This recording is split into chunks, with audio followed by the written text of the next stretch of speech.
Assalamualaikum warahmatullahi wabarakatuh. Rekan-rekan elektronik, mau tahu kenapa kulkas pressure es batu atau kulkas pressure produksi yang untuk buat es batu tidak dingin, padahal masih baru nih, berarti sekitar 3 bulan kayaknya. Ini informasi dari tuan rumah yang punya kulkas ini sudah sekitar seminggu tidak dingin rekan-rekan. Mau tahu kerusakannya di mana? Yuk kita cek sini bareng-bareng. Baik rekan-rekan, ini kulkas ini kemarin diantar sama yang punya kulkas. Informasinya kulkas pressure ini tidak dingin, sudah seminggu. Mari kita cek sama-sama. Kenapa dia tidak dingin ya? Dari dalam dulu ya. Nah, ya sini.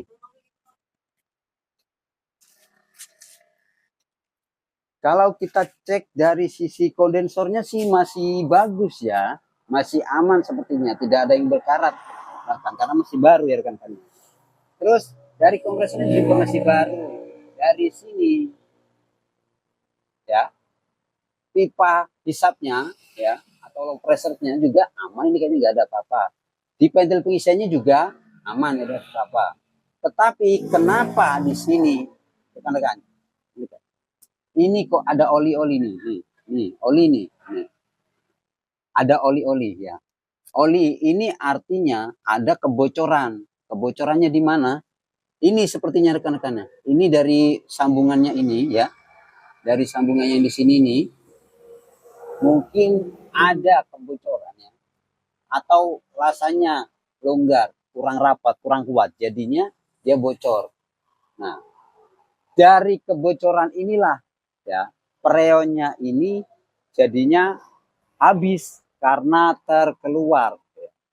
Jadinya karena freonnya habis, otomatis sistem pendinginnya tidak berjalan dengan normal ya rekan-rekannya. Jadinya dia tidak dingin karena nggak ada freonnya. Coba kita lihat dulu di bagian depan, rekan-rekan di sini. Ada kendala lain nggak? Kita cek juga di sini. Nah, perhatikan rekan-rekan. Kalau kita lihat di raknya sini juga ya, ini tidak ada bekas ketusuk atau bocoran ya. Ini juga tidak ada, masih utuh, masih bagus semua ya, sampai bawah nih. Masih utuh semua. Artinya di bagian rak dalamnya ini aman-aman saja ya. Tidak ada kebocoran karena dia masih baru. Kecuali ada bekas ketusuk ya bisa jadi bocornya di sini ya. Bisa dipahami rekan-rekan ya. Nah, terus kenapa dia tidak dingin? Ya seperti tadi yang saya sampaikan bahwasanya di bagian belakang sini ini ada di bagian pipa tekannya ini ya kurang rapat ya, bocor tadi ya. Ini sepertinya nih ada bekas-bekas oli ini rekan-rekan ya. Ada bekas-bekas kayak oli ini. Bocor dari sini karena mungkin lasanya kurang rapat jadi kurang kuat ya, bisa jadi kan ini tekanannya kuat jadi bocor dari sini, jadinya olinya wadahnya nyemprot ke sini ke bawah ya kan ya. Terus solusinya bagaimana? Untuk solusinya ini sebenarnya cukup simpel ya kalau sudah mengerti teknik cara perbaikannya.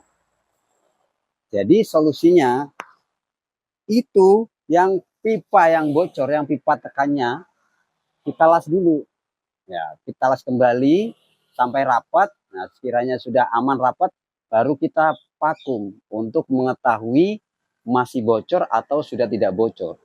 Nah, ketika divakum sudah tidak bocor lagi, barulah setelah itu kita isi freon. Begitu rekan-rekan ya.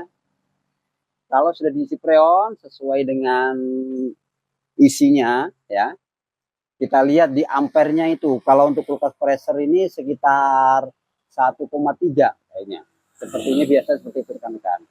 Jika sudah normal dan maksimal di situ ampernya, barulah ketika sudah dingin ya berarti sudah normal. Baru kita pastikan oke. Baru kita hubungin yang punya kulkas. Nah, kita pastikan sampaikan bahwasanya kulkas sudah bagus. Tapi ketika kulkasnya sudah diisi freon kok tidak dingin, berarti ada kendala lain rekan-rekan.